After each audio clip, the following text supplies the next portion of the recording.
మేము కాపురం అనే ఈ సిరీస్ ఇప్పుడు జీ5లో స్ట్రీమింగ్ అవుతుంది. మొత్తం 6 ఎపిసోడ్స్‌తో. ఈచ్ ఎపిసోడ్ రన్ టైమ్ వచ్చేసి 30 మినిట్స్ అలా ఉంటుంది. మరి కామెడీ డ్రామాగా వచ్చిన ఈ సిరీస్ ఎలా ఉందని డీటెయిల్‌గా ఈ వీడియోలో మాట్లాడుకుందాం. లాస్ట్ వరకు స్కిప్ చేయకుండా చూడండి. ఇంకా స్టోరీ లైన్‌ని సింపుల్‌గా చెప్పాలంటే నాగబాబు గారు ఎంతో ప్రేమగా పెంచుకుంటున్న సలార్ రాజు అనే కోడి ఒకరోజు సడన్‌గా మిస్ అవుతుంది. దీంతో టెన్షన్ పడిన నాగబాబు గారు పోలీస్ కంప్లైంట్ ఇవ్వడం జరుగుతుంది. అక్కడ నుంచి కేసుని ఇన్వెస్టిగేషన్ చేయడానికి కానిస్టేబుల్ రోల్‌లో గెటప్ సీను అండ్ ఎస్ఐ కలిసి ఆ కోడ్‌ని వెతకడం స్టార్ట్ చేస్తారు. వీళ్ళకి ఆ కోడ్ దొరికిందా లేదా, అసలు ఆ కోడ్ వెనకాల ఏం జరిగిందనేదే మెయిన్ స్టోరీ. ఇంకా సిరీస్ స్టార్టింగ్ ఎపిసోడ్స్ విషయానికి వస్తే ఫస్ట్ ఎపిసోడ్ కొంచెం ఫోర్స్డ్ కామెడీలా అనిపించింది.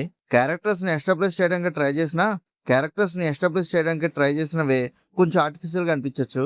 కానీ సెకండ్ ఎపిసోడ్ నుంచి సిరీస్ స్లోగా ఒక ప్రాపర్ ఫ్లోలో వెళ్ళడం స్టార్ట్ అవుతుంది. అప్పటి నుంచి నరేషన్ కూడా సెటిల్గా అయిపోతుంది కాబట్టి ఇంట్రెస్ట్ మెయింటైన్ అవుతుంది. కామెడీ ట్రాక్ విషయానికి వస్తే మొత్తం సిరీస్లో కామెడీ అన్ని సీన్స్లో వర్కౌట్ అవ్వలేదు. కొన్ని ప్లేసెస్లో జోక్స్ అనేవి ఫ్లాట్గా అయిపోయినట్టుగా అనిపిస్తాయి.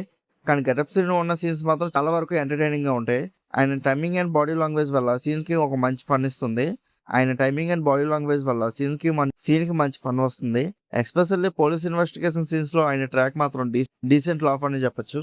ఇంకా సిరీస్లో ఓన్లీ కోడ్ మిస్సింగ్ కేసు మీద ఫోకస్ చేయకుండా పక్కన పసుపు మిస్టరీ అనే ఒక సబ్ ప్లాట్ను కూడా యాడ్ చేశారు. అది స్టార్టింగ్లో నార్మల్గా సైడ్ ట్రాక్లా అనిపించినా లాస్ట్ 2 ఎపిసోడ్స్ వచ్చేసరికి స్టోరీని ఇంట్రెస్టింగ్ డైరెక్షన్లో తీసుకెళ్తుంది. అక్కడ వచ్చే ట్విస్టులు కూడా జెన్యున్లీ బాగుంటాయి. ట్విస్ట్ రివీల్ చేసే విధానం కూడా చాలా బాగా రాసుకున్నారు. లాస్ట్ 2 ఎపిసోడ్స్ వల్లనే సిరీస్కి ఒక ఎక్స్ట్రీమ్ ఎంగేజ్మెంట్ వచ్చిందని చెప్పొచ్చు. పెర్ఫార్మెన్సెస్ విషయానికి వస్తే మెయిన్ కాస్ట్ అందరూ డీసెంట్గా పెర్ఫామ్ చేశారు.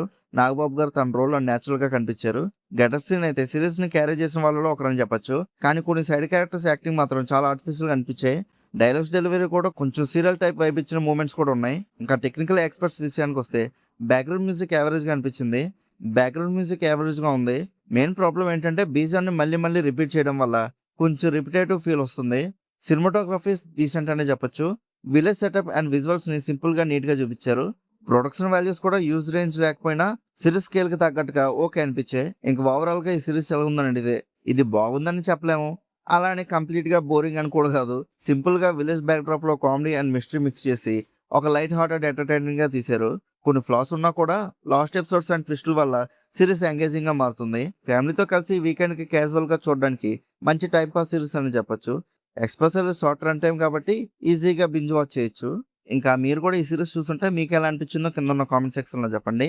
అలానే movie updates and movie reviews కోసం మన సినిమా ఛానల్ని సబ్స్క్రైబ్ చేసుకుని బెల్ ఐకాన్ కూడా ఆన్ చేసి పెట్టుకోండి. మా వీడియోస్ని మీరు మిస్ అవ్వకుండా చూడగలుగుతూ ఉంటారు. మళ్ళీ మన నెక్స్ట్ వీడియోలో కలుసుకుందాం. బాయ్.